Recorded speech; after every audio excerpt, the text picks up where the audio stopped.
નમસ્કાર મિત્રો, અમેરિકાએ દાવો કર્યો છે કે ખાલિસ્તાનથી આતંકી ગુરપંતવંત સિંહ પન્નુની હત્યાના ષડયંત્રમાં ભારતીય અધિકારી સામેલ છે.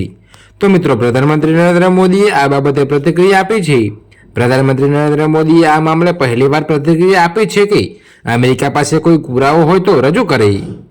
જી હા મિત્રો, તો આ પ્રકારની ઘટનાઓને કારણે ભારત અને અમેરિકાના સંબંધ પર અસર નહીં થાય.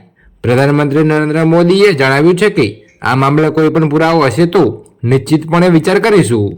તો મિત્રો, અમારા નાગરિકે કંઈ સારું કે ખરાબ કર્યું હશે તો તેના પર વિચાર કરીશું. કાયદા શાસન માટે પ્રતિબદ્ધ છીએ. જી હા મિત્રો, તો અમેરિકાએ જણાવ્યું હતું કે આ ષડયંત્રમાં એક ભારતીય અધિકારી સામેલ છે. અમેરિકાના આ આરોપ પછી ભારતીય વિદેશ મંત્રાલયે એક કમિટીનું ગઠન કર્યું છે.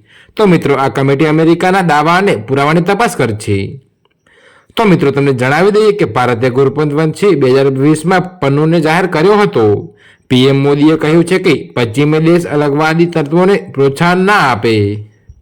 તો મિત્રો, અત્યારે હાલ માટે આટલું જ. મળીશું નવા વિડીયો સાથે. અને જો તમને અમારા વિડીયો પસંદ આવતા હોય તો વિડીયોને લાઇક, કોમેન્ટ, શેર અને અમારી ચેનલને સબસ્ક્રાઇબ કરવાનું ભૂલતા નહીં.